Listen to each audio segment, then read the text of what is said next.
Yo, MC Starman here with my friend Dayana Robinson. Welcome to the Healer and the Dreamer Astrology channel. We got a video on the Fall Equinox for you today. We want to thank everybody, all the new subscribers, almost 100 new subscribers in the last month. These last few videos you've supported so well. Please write a comment, share, subscribe to the channel. Anything you can do to massage the algorithm helps us tremendously, and it's so exciting. We're 100 within 100 of 1,000 subscribers, which is a major step. So please join our growing community. The fall equinox. You want to show the title that we come up with? Yeah. And how does the fall equinox feeling to you? So maybe one step at a time. The fall equinox is September 22nd this year. It's going to be right before midnight, 11:50, so right before the 23rd.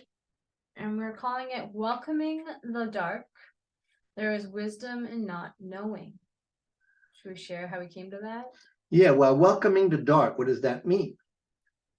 To welcome the dark, to me, is to go into the void, or to make friends with your shadow, or to honor that the darker days are coming. So when the sun goes from Virgo into Libra, the Libra ingress is the entering of the sun into the dark half of the year.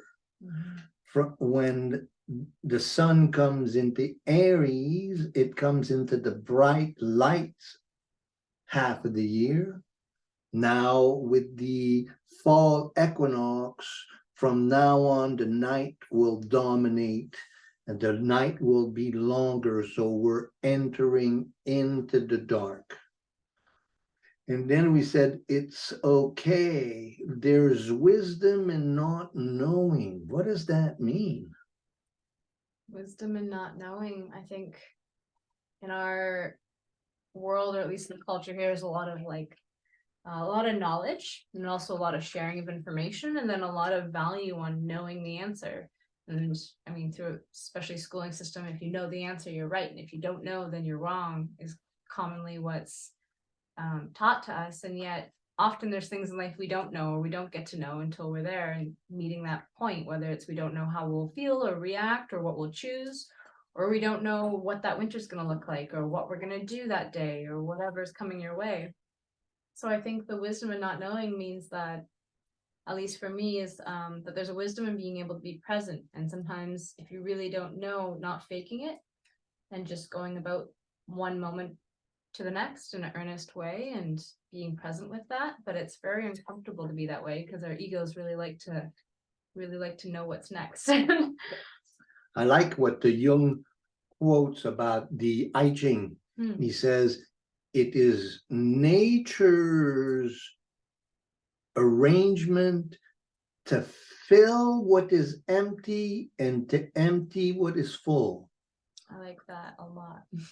And so to know, if I know, then I'm not open to more knowledge. If I know, then I miss out on the not knowing. So there's more to be known. There's always more to be known. Really, not Liz Green, but the Julia Cameron says that. She says, how do you know the teacher in a room?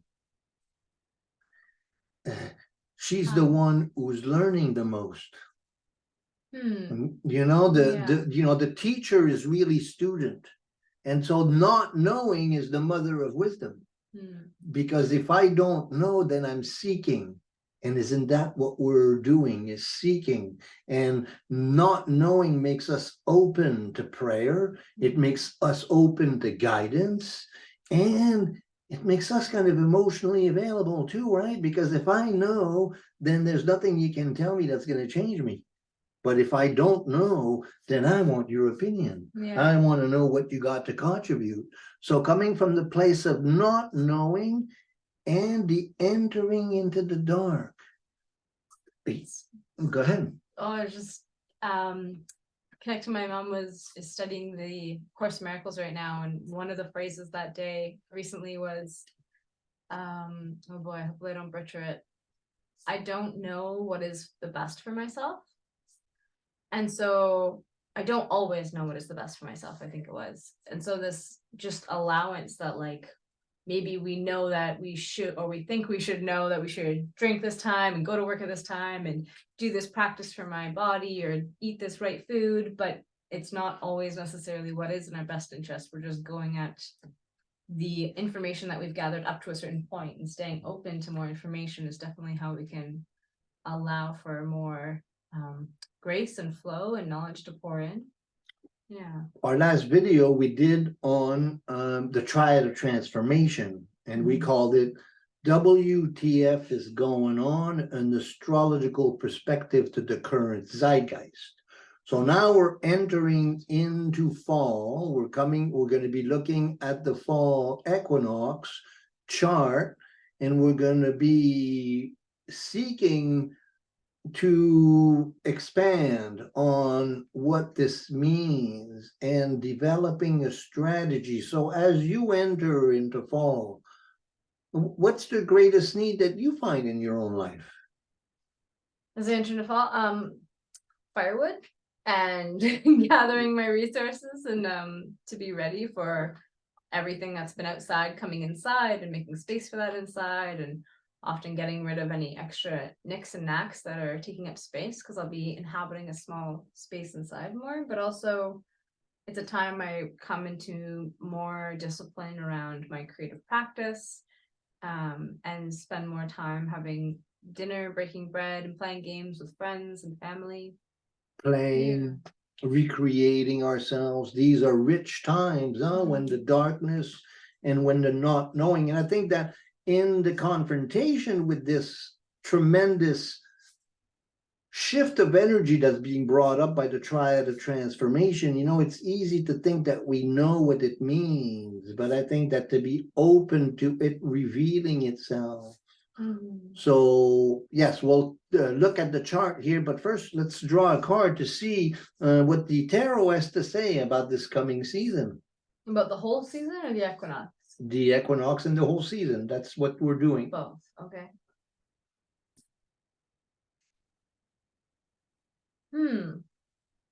The 5 of Wands. We did the 6 of Wands last time. Yeah, a lot of fire. So what is this 5 of Wands for you? 5 of Wands for me? I think of 5 is like the midway point in the 1 to 10 aspects, and Wands being fire. So there's midway point in inspiration and fire. There's also a bunch of people working together. Well, they seem to be fighting, but they're jousting, but they're all dressed very beautifully, fancy hats, fancy outfits, beautiful shoes, yellow leggings and red leggings. They seem to be they seem to be hermaphroditic as well. And then 5 is creativity, and Wand is inspiration and intuition and fire.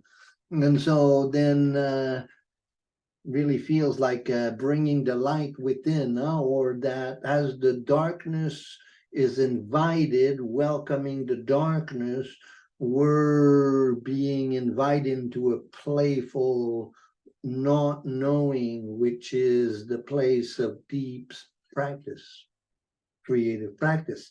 Let's look at the chart. Let's show the chart. So we're going to start with the equinox chart because it's pretty beautiful and packed. Here we are. You have so many charts for you to show you. What we basically wanted to do is map out the whole season for you and look at the important times. So the first thing, so when you do an equinox chart, when you do a solstice chart, you do it in a way that is horary. Horary meaning that we're looking at the chart as an oracle to what is ahead. So the first thing we see is we look at the relationship between the sun and the moon, and the sun and the moon are in square with each other in cardinal signs. So what is a moon, sun moon square to you? Sun and moon square. I have that natally. I feel like it's this like a bit of a tug of war, or to the two sides of yourself kind of always battling, competing, but also making each other grow on each other and outperform each other. So the feminine and the masculine within the self, kind of at a dual nature, but they are at the same time going for the same thing. So in this instance, it would be cardinal, trying to birth a new self or bring out new possibilities, changes. That new moon, that square sun moon square, it forms a T square with Neptune, engages directly in the Triad of Transformation again, also engages with Saturn, also with Uranus, and it's a very complex chart. And yes, you're right, when you have a square between the sun and the moon, what do I pay attention to? Do I pay attention to my masculine side in Libra, who wants peace and harmony? Or do I pay attention to my moon in Capricorn, who wants to give form to the nurturing nature of the lunar feminine? And so that really expresses what we have, finding a comfortable home, moon in Capricorn, and being in a harmonious relationship, sun in Gemini, and it's a cardinal square, so it's initiating, it's a time of action. It's really beautiful, and the equinox is the day where the night and the darkness, the day and the night are the same length, and so I can see this being really harmonious and giving form, but then also in allowing for balance, and the sun really is wanting to, in Libra, balance things out and have both sides of the story. So beneficial there. Then the sun engages with the grand kite again. So we've looked at that all summer long. Now that fall is beginning, we see the same thing. We looked at the new moon on the 14th. It was also triggering the grand kite. So that sun in opposition to Neptune, in trine to Pluto, in trine to the Jupiter, Uranus. So it really set the tone, this grand kite and this triad of transformation that we tried to flesh out. And I think that we did, spend a half hour trying to flesh it out. But I think that in the course of this fall, as we see the new moons, the ebb and flow of the new moons and the full moons, we're going to see that will remain a constant in the story that we're telling. And so I think creatively defining what it is that we want to transform into, understanding that this is an alchemical opportunity for us to transform, and that we're trying to tune in to that Uranus, Neptune, Pluto, incredible power grid that's forming in the sky. Does that make sense to you? It does. It will make more sense when we're on the other side, but definitely keep witnessing this and feeling it through. I think the new moon was telling and is telling of that. I think what's interesting too in the chart is we see that there's a moon, Mercury, Jupiter, Earth grand trine. So there's a sun, Jupiter, Uranus, Pluto, Earth grand trine, but there's also a moon, Mars, Jupiter. So, we were Earth trines. Wow. 2 Earth trines in the same chart, one involving the sun, one involving the moon. So super manifestation. Feminine and masculine are both going to be given a chance to manifest their needs. It's interesting, we're getting an opportunity at manifestation of our highest good, and yet everything is so confusing that we have no idea what that is, or at least we have intimation of it. But I don't know about you, but I'm in really big doubt as to how this will all unfold. I'm in a place of not knowing, and I think many of us are in a place of not knowing, and yet we're doing incredible work in manifesting our new engagement. I mean, it seems to be, yes, we're returning to darkness, but also there seems to be a real engagement with redefining ourselves. Powerful times. I think that it is really like going into the void, like we said, and just taking things one step at a time. There is a lot of uncertainty, and it's funny because this been reflecting since our last video, this Earth Grand Shine. It feels like even though that should be optimizing stability and structure and what to like manifest, it feels like it's really optimizing how uncertain everything is, probably because it's engaging in that triad of transformation. But you know, another thing about this chart, and we're going to see it in the chart of the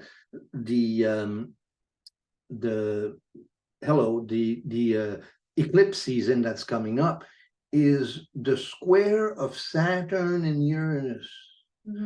And we talked extensively in 2022 and 2021 about the four exact Saturn-Uranus square. And for this eclipse season, and for this equinox, and also the next new moon after the eclipse, we see this Saturn-Uranus square in orb again. And so what do you remember about that Saturn-Uranus square?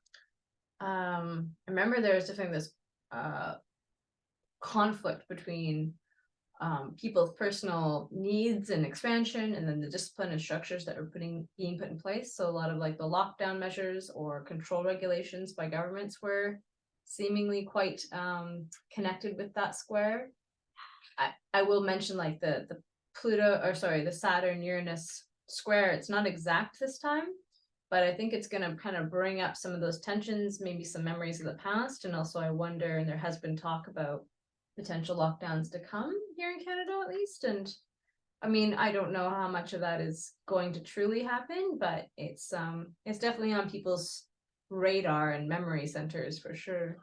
So we have the Saturn-Uranus square. So Saturn is over here and Uranus is over here. What's interesting about this Saturn-Uranus is that we have the Jupiter-Uranus conjunction, and Jupiter will come into a square when it moves into Gemini next year, into Jupiter. So then we rewind to when with Jupiter and Saturn in conjunction at the end of 2020 and beginning of 2021, right. And both of them engaging in a square to Uranus, and then the 4 Uranus-Saturn square. So we can see that there's a direct evolution of the energy starting from that. So yes, I think that it's natural for us to focus on what was going on where Saturn and Jupiter and Uranus were all engaged in this narrative, but the narrative is changing, and the Jupiter-Saturn, very interesting. It's very hopeful and revolutionary. Jupiter-Uranus? Jupiter-Uranus, yes.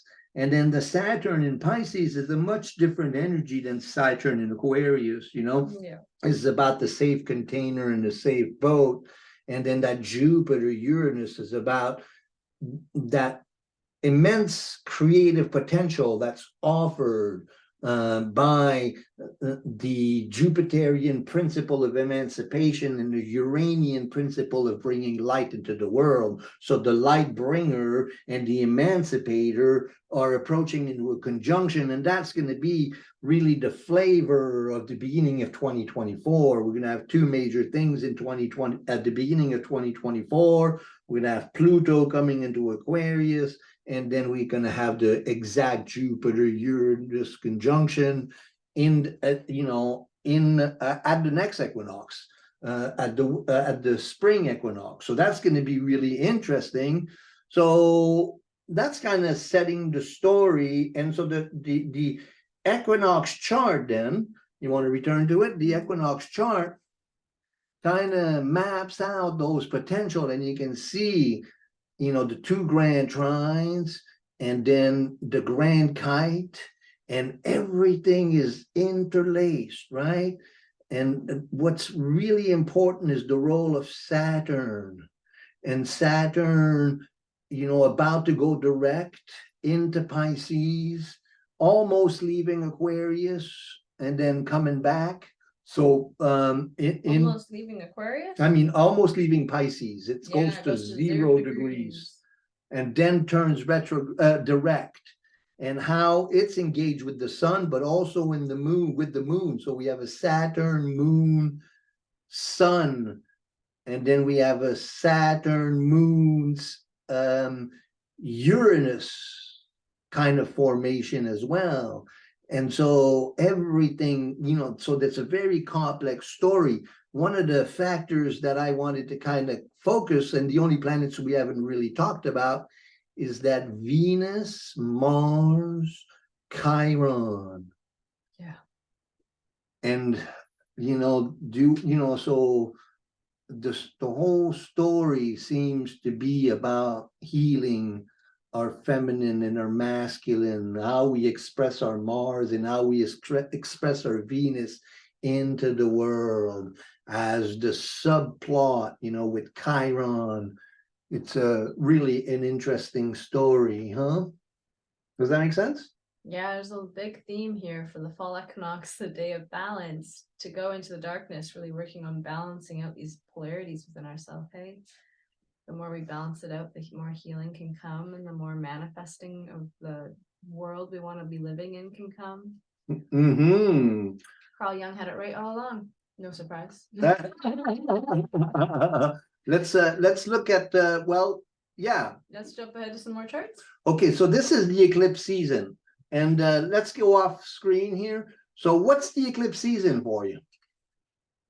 The eclipse season? So the eclipse season comes right after, it's the next full moon and new moon, right? Correct. Because we're having a Virgo new moon right now in a few days. Virgo new moon, then there's one more full moon, and then it's the new moon and full moon following. Oh, that's right. Yeah. That's right. So on the other side of the equinox, the first new moon and full moon in the fall are, so the Libra new moon and eclipses. The Taurus full moon will be eclipses. And what is the meaning of the eclipse season in our spiritual journey? Well, I was gonna answer on the scientific astronomy aspect first, but go for it. Just because we've gone over it in other videos, but the lunar node, it means that the sun and the moon are making aspect and close to the lunar node, and so from the Earth's point, it looks like optical illusion, and one blocks out the other either partially or fully. Mm-hmm. I feel like you can speak better to the energetic and spiritual principles of it than I can. Well, the eclipse and the nodal axis have real significance when they're used in a predictive astrology. I came up in my writing practice long time ago with the concept of signposts on the highway of life. I like it. Eclipses are like, okay, how far have I gone? How far do I have still to go? They give us an opportunity to check in with our solar and our lunar deity, because they're new moons and full moons. But the eclipse meaning that either the moon is between the sun and the earth, creating a solar eclipse at a new moon, or the moon is the Earth is in direct line with the moon, blocking the sun rays from reaching the moon, so the lunar eclipse. Solar and lunar eclipse are kind of like, you know, when your computer goes and you got to reboot. It's an energetic reboot. We get to see where we are by turning off our machines and rebooting, you know. So then it's a process of rebooting of our energy, and it's tremendously valuable. And so these two, this new moon and this full moon, have great significance in setting the tone for the next 6 months. So the astrologer, they say that the degree where the new moon and the full moon is during an eclipse, those degrees remain sensitive for the next 6 months. And the lessons that we achieve and gain in those deep meditations, so they're alchemical opportunities. The eclipses are alchemical opportunities, and that they offer an honest appraisal of where we're at and where we're going. And, you know, and so then taking advantage of that as we go from the equinox into the eclipse season. Does that make sense? It does. Something that just dawned on me too while you're talking is that and I could be wrong on the dates here, but that North Node, it just shifted from Taurus into Aries. Yep. And so this is the first time in 8 years, is it, that this axis is being triggered. So this is gonna be our first eclipse season, starting this whole new axis of the Libra Aries axis, versus the last year and a half has really been focusing on the Taurus Scorpio axis. So the nodal axis is an 18-year cycle. The half, the half is 9. So the North Node was in Libra 9 years ago. Now the North Node is in Aries. And so every 18 years, we have what is called a nodal return in our own charts. And these are really important times in the unfolding, but especially when we have a nodal return, and then we're going through an eclipse. That eclipse falls exactly at the time where the eclipse point was in our chart. So then it becomes that much more important. So if you're 18, 36, 3654, yeah, 3654, and then 72, but also the half point 9. Anyway, these are all very important time in the unfolding of a personality, but also in the unfolding of time as we know it. And even just on a collective, if that's not a big point in your chart, it's just this next year and a half, it's starting a new energy sequence, I think, within us for this next year and a half, 2 years. It's exciting. Beautiful, beautiful. So let's look at the charts, and we're going to look at a few charts here, and we'll go through them. So then on October 14th, what's interesting about that chart? Eclipse. I mean, it looks like it's conjunct Mercury, which is quite interesting. Mercury, Mars, Sun, and Moon, all in this big pocket. And that's the story of the fall, that Mercury-Mars conjunction that's building. In opposition to Chiron, we talked about the Chiron wounded healer need to heal. And then we see that incredible Triad of Transformation, again, constellating everything. And then we see the Saturn-Uranus square also, and we see that Venus way up there on the chart in Virgo in opposition to Saturn. Constellating the triad again. So not quite. Yep. Well, not quite, but still kind of really active. And you see Jupiter starting to really separate from Uranus, moving really fast. And then you see it on the next chart. Jupiter is no longer in angle with Uranus. The Jupiter-Uranus relationship is no longer a conjunction. but then we have a moon, Jupiter, and then a Mercury-Mars conjunction with the sun. That's a 5-planet full moon. Powerful. With Eclipse. and Venus triggering the grand kite. So, again, the grand kite with Venus this time and the Triad of Transformation. And then Chiron and Saturn play smaller roles, but you can see the Saturn-Uranus square still being active. So, the themes of the beginning of fall are really kind of clear, huh? Anything that you see in that? In this chart here, it looks interesting to see how this, like, there's a triggering of Chiron so much here, and then after that healing, there's this like new, it's like setting the new pace. Think of like Scorpio as a fixed sign, and then Mars loves to be in Scorpio as its ruler, Mercury and the sun, and then it being an eclipse, it's like setting a new pace for healing or a new pace for being. Yes, also the Sun, Mercury, Mars, Moon, Jupiter form a T-square with Pluto. Oh yeah. So that's gonna really hit us pretty hard, I would imagine. So and that Venus, it's like a value structure around this. So potentially a lot of new values, or need to look at how we value this transformation within ourselves.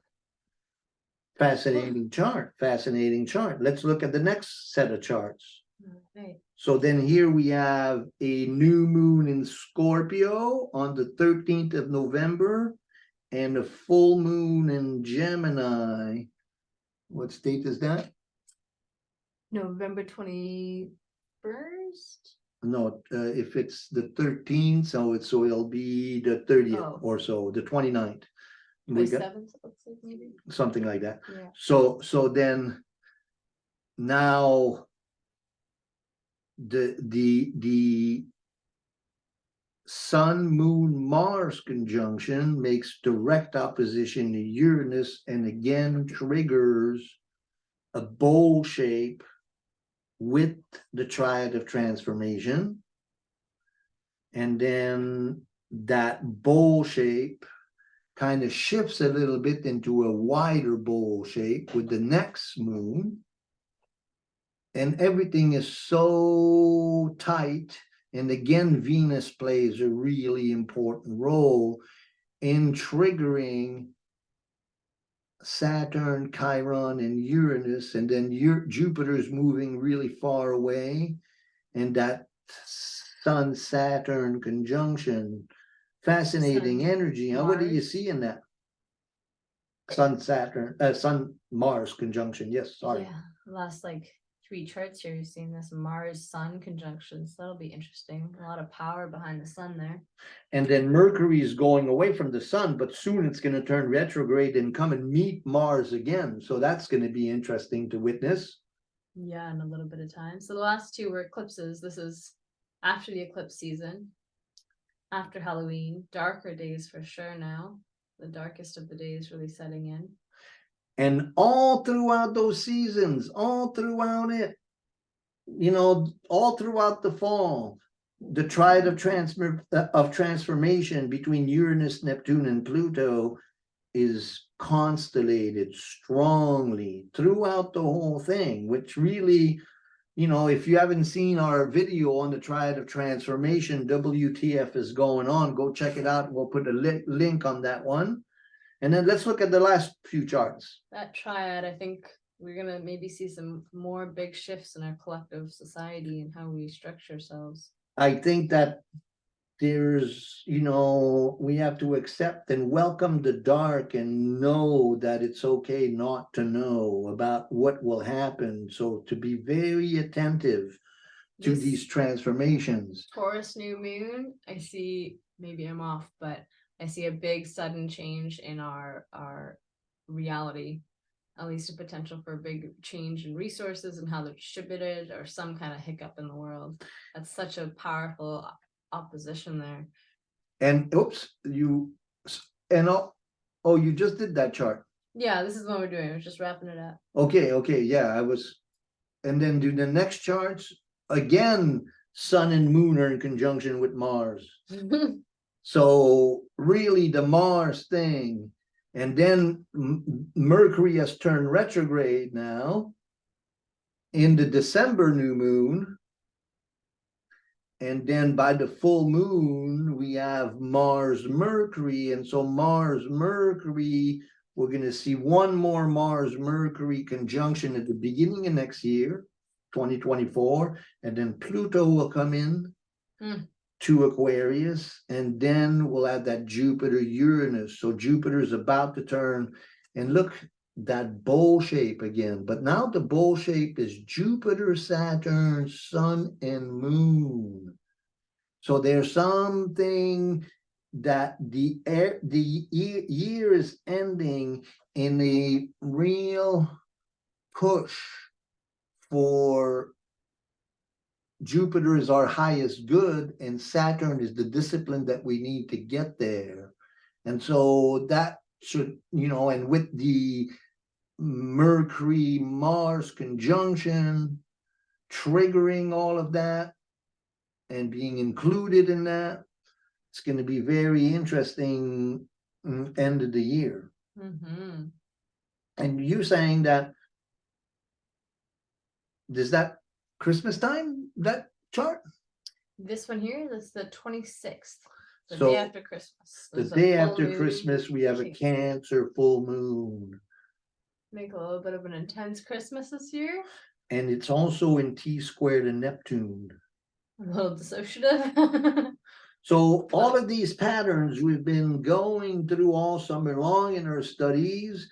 And here's a bit of a long range view of our season. So we're coming into the dark period of the year, leading to the winter solstice, which is the beginning of winter. And so this season here, and the being okay with not knowing, and being in prayer, bringing play, creating spaces for ourselves to cultivate the rebirth of the light within us. These seems to be really important tools for us to get to a place of knowing, but then to also respect the place of not knowing. And I find myself in that place, that really, the more I try to know, the less I actually know about what's going on. And to be vulnerable like that, and to be human like that, and to be in a place of prayer and in a place of study, it's a much safer place to be, huh? I don't think it feels safe to be there always, but it definitely is a much fuller place to be, I'd say. How can we be safe in a place of not knowing? How can we be safe in a place of not knowing? It's a good question. Well, coming back into the present moment, we have a society full of anxiety, and that's running from the present moment, and that's what feels so unsafe. So if we're in the present moment, it's when we can really bring our safety back in. But also, to be safe in the place of not knowing is to know that the Great Mother and the Great Father know exactly what's good for us, and in time they will bring that, and all I need to do is be in service and in prayer and in practice through my dreams, through my journaling, through my practices, through my creativity. I'm a voice of spirit. I'm the voice of the Great Mother, and therefore I can feel safe in the place of not knowing. That's beautiful. Cultivating faith. I feel like, the Saturn, for me, it's transiting my, Saturn and Pisces is transiting my sun, which is in opposition to Pluto, and the T-squared and Mars, Jupiter. And it feels like my whole life is being thrown up in the air, and I'm just waiting for it to land and trusting that everything will land exactly where it needs to land. And that really, there's no way that I can plan all of that. So I'm just gonna have to trust that things will fall where they must, and that it will be perfect in And the only way I can do that is, one, by not knowing and accepting not knowing, but also being in full trust of the process and full trust of the perfect arrangement of the Great Father and the Great Mother. And in that sense, I have all kinds of signs, like so many of you are joining our channel, we're progressing, and then at the same time feels like the ground has disappeared, and yet we're more successful than ever. So there is wisdom in not knowing. Something that's coming up for me a lot in this Saturn return I'm in is being in service to spirit, or a servant of spirit, and that Pisces Virgo axis, and then that Triad of Transformation is there, but Saturn's also there in over here, I guess, in Pisces, and Pisces being that like connection with all that is, and Virgo being like the daily practice that helps you stay in reminder that you're in connection with all that is, and being of service and doing your daily work. And if you come about it from a place of being in service to spirit, then it kind of really takes away all those needing to figure out the details. Place of surrender. The place of surrender. That's beautiful. Well, thanks for joining us, you guys. This was been a really fun visit with you guys. We are going to have so much more detail about all that we talked about. We're going to be doing some videos on the eclipses. We'll be doing some videos on each of the new moons and full moons that we showed you. So more details coming up, but we wanted to kind of give you a big view of what to expect for the coming season. And I like what you said, when you said, I asked you, so what's your focus? And you said, bringing wood in, and that's really what it's about, is that because if you look at it symbolically, fire is intuition and creativity.